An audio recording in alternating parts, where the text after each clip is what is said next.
تو اللہ تبارک و تعالی یہاں گھوڑوں کی قسم کھا رہے ہیں۔ اللہ تبارک و تعالی اپنی مخلوق کی قسم کھاتے ہیں، اور اللہ کے لیے جائز ہے کہ وہ اپنی مخلوق کی قسم زیادہ کارآمد چیز تھی۔ آج کے زمانے میں بھی فوج کے اندر گھوڑے ضرور ہوتے ہیں، گھوڑوں کا ایک باقاعدہ دستہ ہوتا ہے۔ گھوڑوں کے بغیر آج بھی جنگ نہیں ہے، یعنی جنگی ہتھیار میں گھوڑا بہت ہی اہم۔ شفیع صاحب رحمۃ اللہ علیہ کی ایک عزیزہ ان کے پاس آئی، ملنے کے لیے آئی تھی، اور ان کے دانتوں میں بڑی تکلیف تھی۔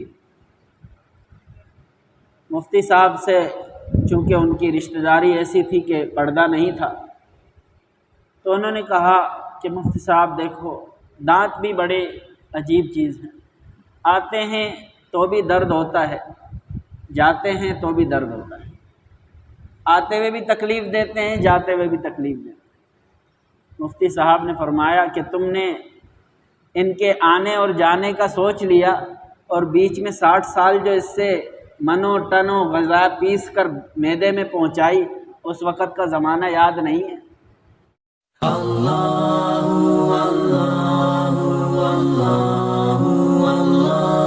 اللہ من الشیطان الرجیم،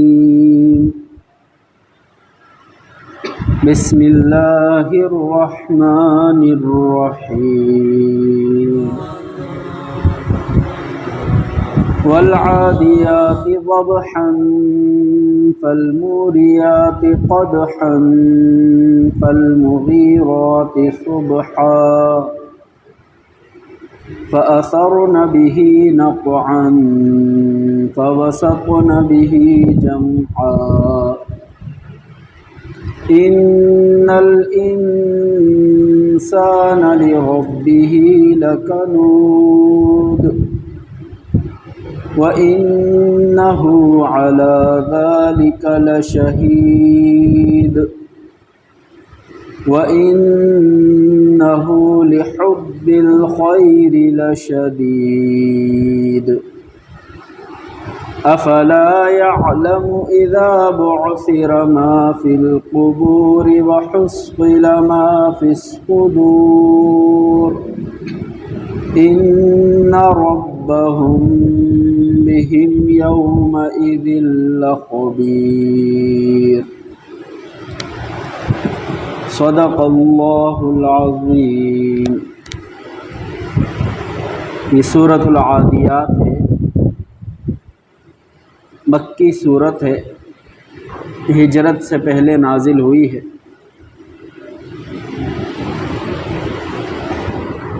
بسم اللہ الرحمن الرحیم، اللہ کے نام سے شروع کرتا ہوں جو سب پر مہربان ہے، بہت مہربان ہے۔ والعادیات ضبحا، قسم ہے ان دوڑنے والوں کی جو ہانپتے ہوئے دوڑتے ہیں، یعنی ان گھوڑوں کی جو ہانپتے ہوئے دوڑتے ہیں۔ فالموریات قدحا، پھر ٹاپ مار کر چنگاریاں نکالنے والے ہیں۔ فالمغیرات صبحا، پھر صبح کے وقت حملہ کرنے والے ہیں۔ فأثرن به نقعا، پھر غبار اڑانے والے ہیں۔ فوسطن به جمعا، پھر بیچ میں یعنی فوج کے لشکر کے بیچ میں گھسنے والے ہیں۔ ان الانسان لربہ لکنود، بے شک انسان اپنے رب کا بڑا ناشکرہ ہے۔ وَإِنَّهُ عَلَى ذَلِكَ لَشَهِيدٌ، اور وہ اس بات پر خود گواہ ہے۔ وَإِنَّهُ لِحُبِّ الْخَيْرِ لَشَدِيدٌ، اور بے شک انسان مال کی محبت میں بڑا پکا ہے۔ افلا يعلم، کیا وہ جانتا نہیں، اذا بعثر ما فی القبور، جب کریدا جائے گا یعنی دوبارہ اٹھایا جائے گا ان کو جو قبروں میں ہیں۔ وَحُصِّلَ مَا فِي الصُّدُورِ، اور سینوں میں جو راز ہیں وہ فاش کر دیے جائیں گے، کھول دیے جائیں گے۔ إِنَّ رَبَّهُمْ بِهِمْ يَوْمَئِذٍ لَخَبِيرٌ، بے شک ان کا رب ان سے اس دن خوب باخبر ہوگا۔ اس صورت میں اللہ تبارک و تعالی نے گھوڑوں کی قسم کھائی ہے، اور قسم کھا کر انسان کی دو بیماریوں کی طرف اشارہ فرمایا ہے، دو بیماریوں کا ذکر فرمایا ہے، اور پھر اس کے بعد ان دو بیماریوں کا علاج بتایا ہے۔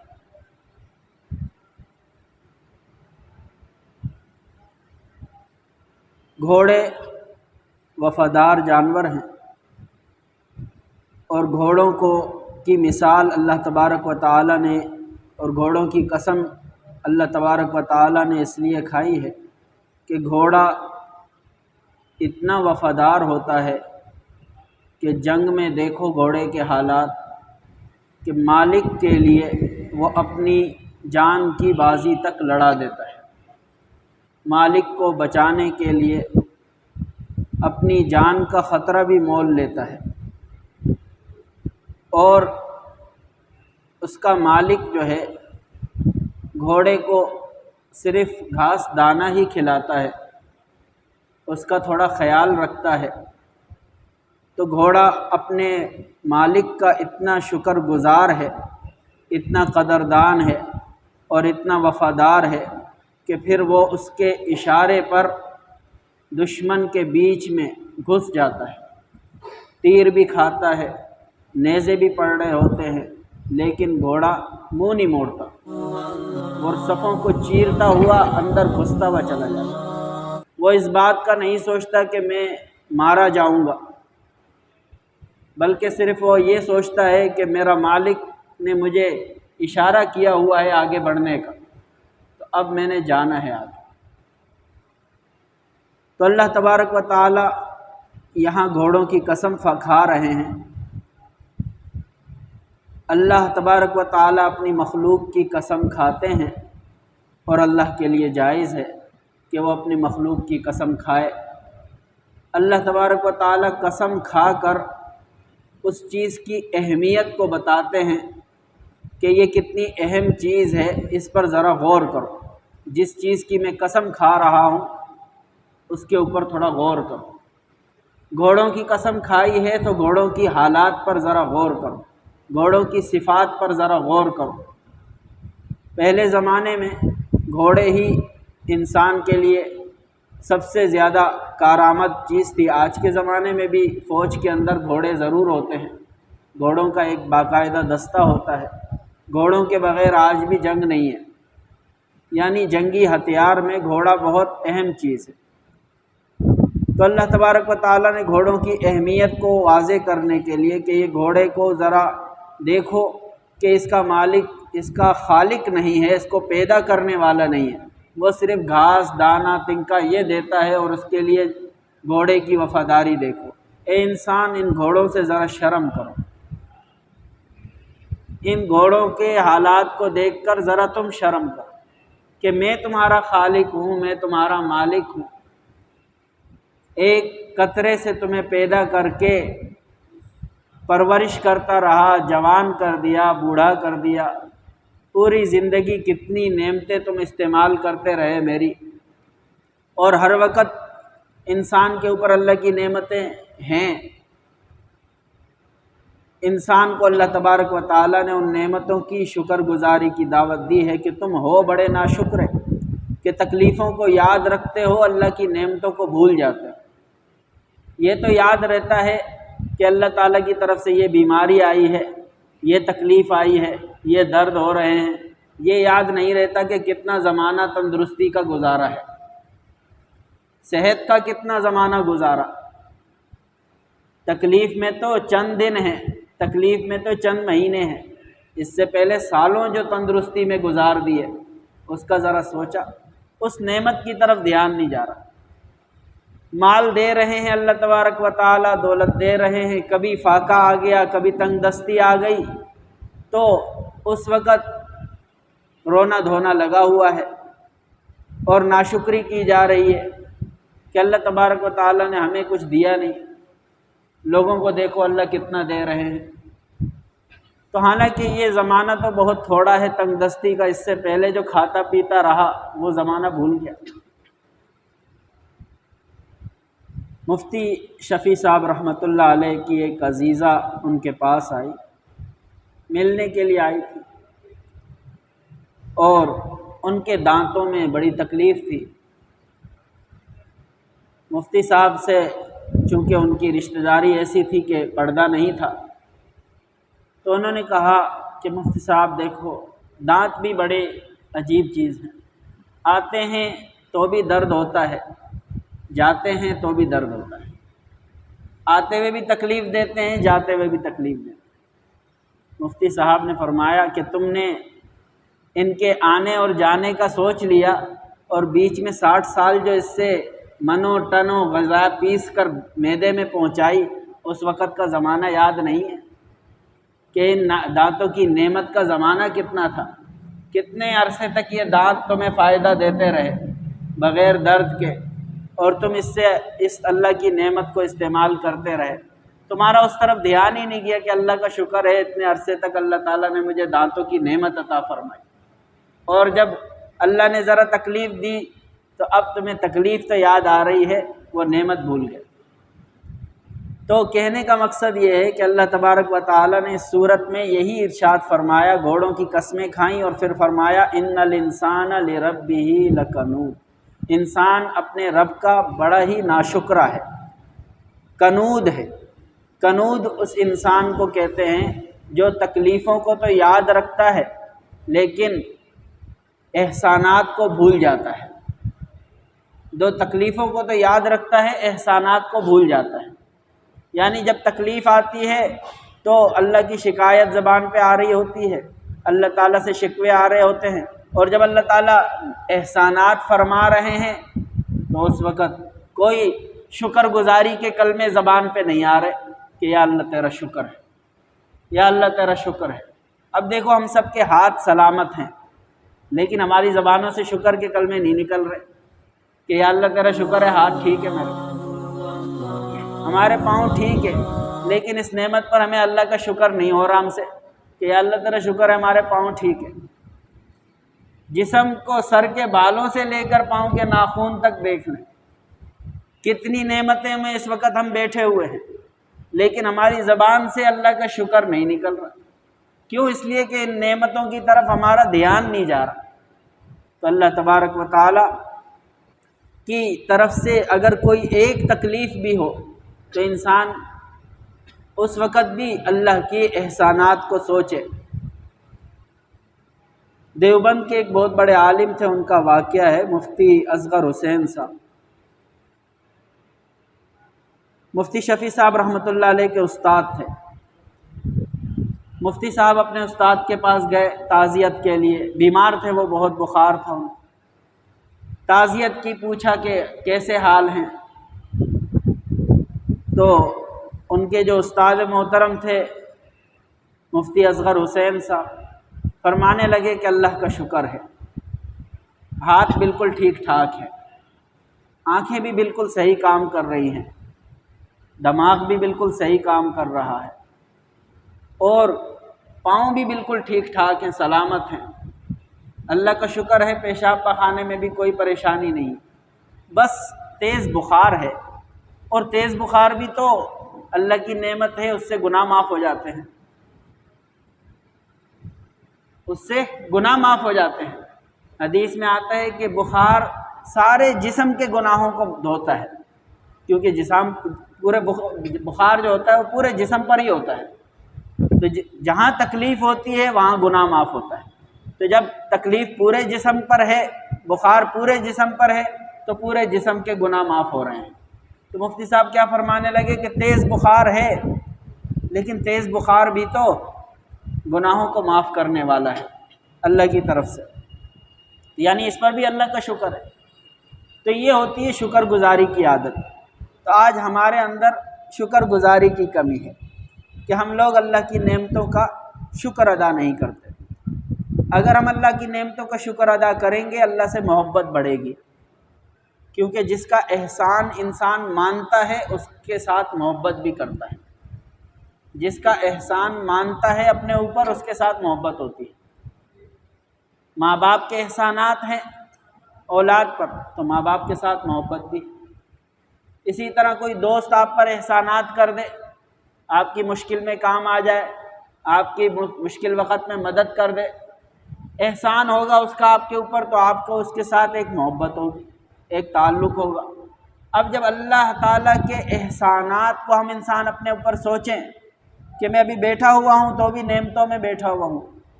شکر ہے اللہ کا، اللہ تعالیٰ نے بہت دیا، بہت کچھ دے رکھا ہے۔ تو جب ہر نعمت پر انسان اللہ کا شکر ادا کرنے کی عادت بنائے گا، چھوٹی چھوٹی نعمتوں پر بھی اللہ کا شکر کرے گا کہ یا اللہ تیرا شکر ہے تو نے مجھے ماں باپ دیے ہیں، تیرا شکر ہے تو نے مجھے محبت کرنے والے رشتہ دار دیے ہوں، محبت کرنے والے دوست دیے، کام آنے والے تعلق والے دیے تو نے مجھے، یا اللہ تیرا شکر ہے تو نے مجھے کاروبار دیا، نوکری دی، اور عزت کے ساتھ مجھے اپنے گھر میں بٹھا رکھا ہے تو نے، تیرا شکر ہے تو نے مجھے سر چھپانے کے لیے ایک چھت دے رکھی ہے، شکر ہے تو نے مجھے رہنے کے لیے ایک زمین دے رکھی ہے۔ کتنے لوگ ہیں زمین سے محروم ہیں، کرائے کے گھروں میں رہتے ہیں، کتنے لوگ ہیں جن چھت ہی نہیں ہے سر کے اوپر، اسٹیشن پہ سو رہے ہوتے ہیں، فٹ پاتھوں پر سو رہے ہوتے ہیں، گھروں سے نکالا ہوا ہے۔ اللہ کا شکر ادا کریں کہ اللہ تعالیٰ نے عزت کے ساتھ گھروں میں رکھا ہوا ہے، کسی بے قصور جرم میں تھانے میں بند نہیں کیا ہوا۔ کتنے ہی لوگ ہیں تھانوں میں بند ہیں، ان کا کوئی قصور بھی نہیں ہے، بے قصور بند پڑے ہیں اور سالوں سے بند پڑے ہیں، مقدمے جھیل رہے ہیں، مقدمے پڑھ رہے ہیں، لیکن ان کو انصاف نہیں مل رہا۔ انصاف ملے تو قید سے رہائی مل جائے۔ تو اللہ تبارک و تعالیٰ نے تہمتوں سے بچایا، الزامات سے بچایا، بے بنیاد نقصانات سے بچایا۔ اس سیلاب کی حالت میں آج کل دیکھو کتنے لوگ ہیں سڑکوں پہ پڑے ہوئے ہیں، گھر ٹوٹ گئے، اولادیں پانیوں میں ڈوب گئی، مال ڈوب گیا۔ اللہ تعالیٰ نے شکر ہے کتنی نعمتوں میں ہمیں رکھا ہوا ہے، کتنی تکلیفوں سے بچا رکھا ہے۔ تو اللہ کا شکر تو ہر انسان کو کرنا چاہیے۔ شکر گزاری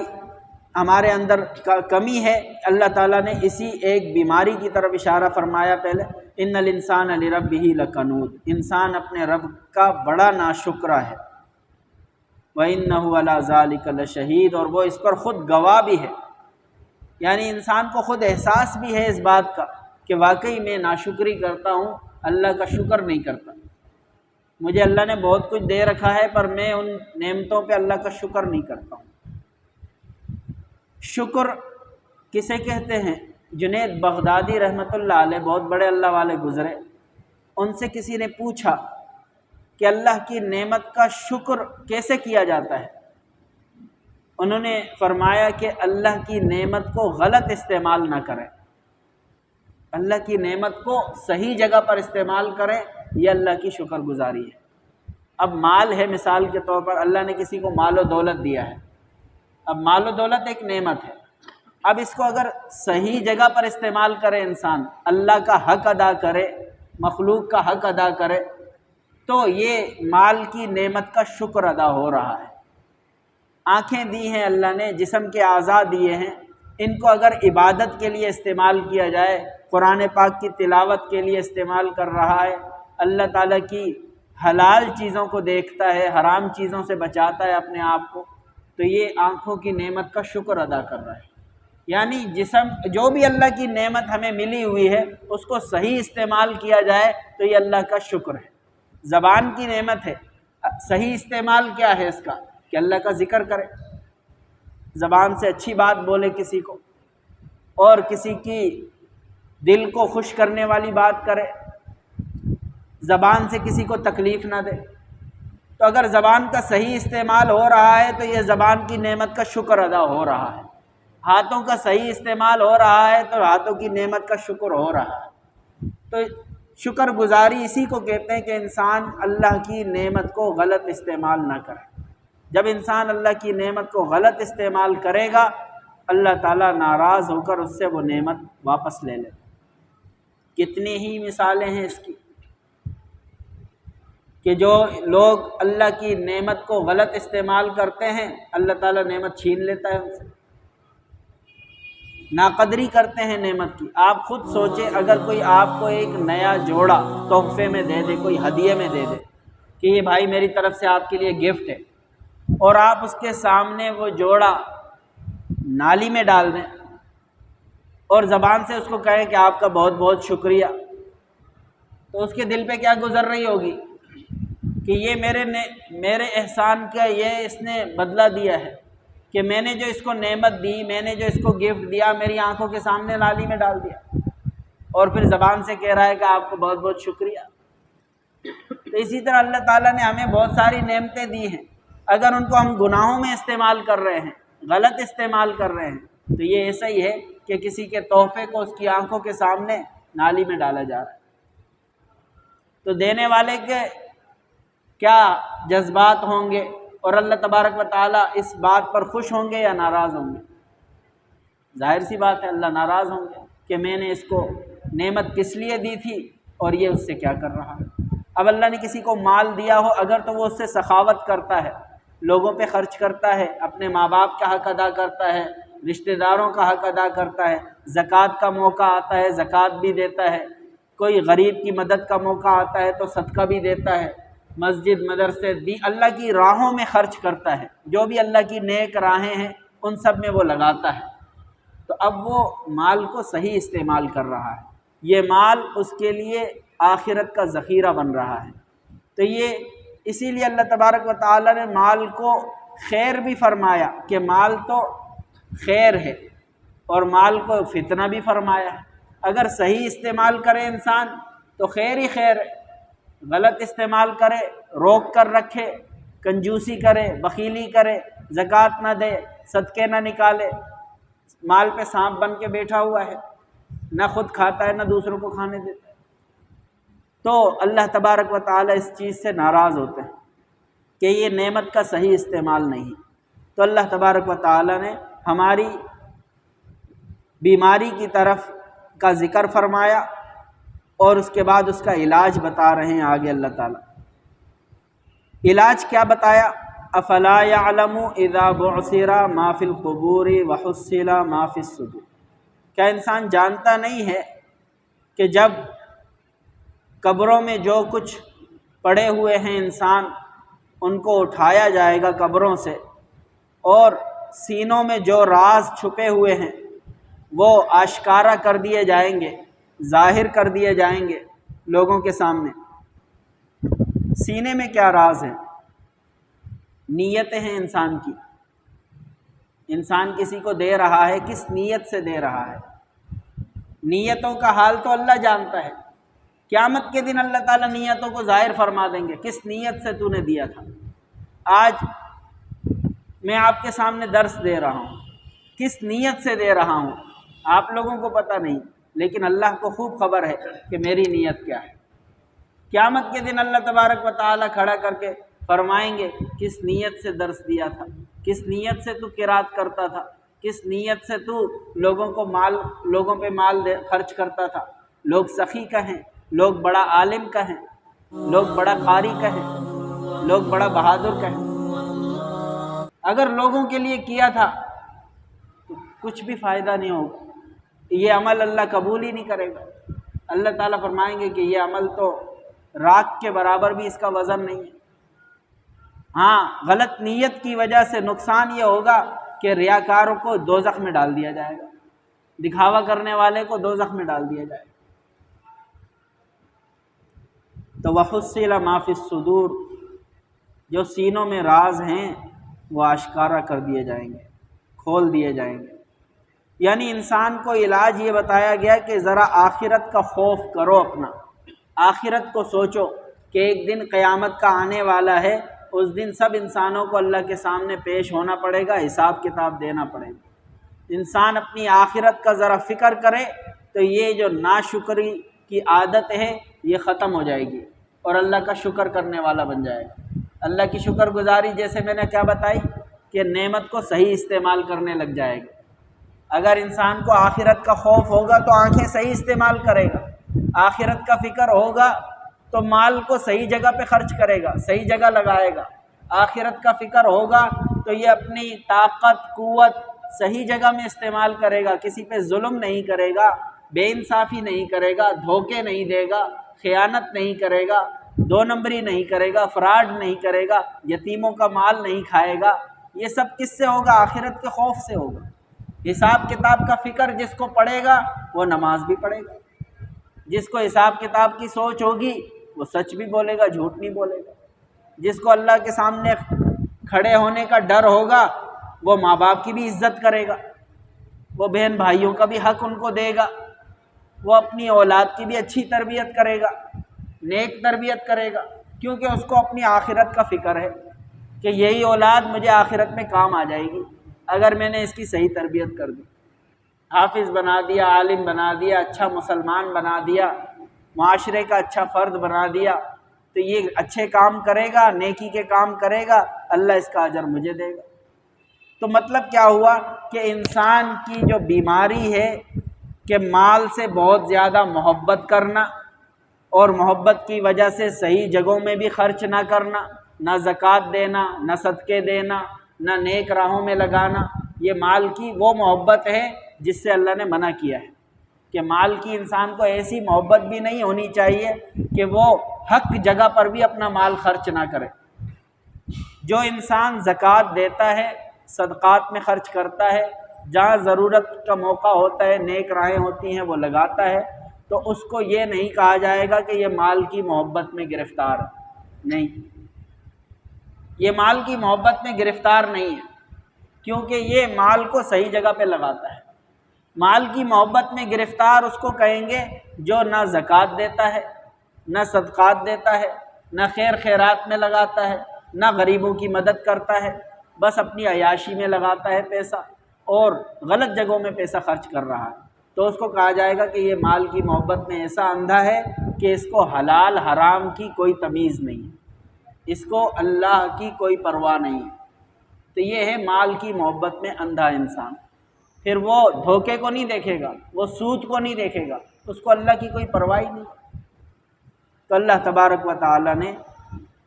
2 بیماریوں کا ذکر فرمایا 5 قسمیں کھا کر، اور پھر ان 2 بیماریوں کا آخر میں علاج بتا دیا کہ اگر تم یہ چاہتے ہو کہ ہمارے اندر ناشکری کا مرض بھی نہ رہے،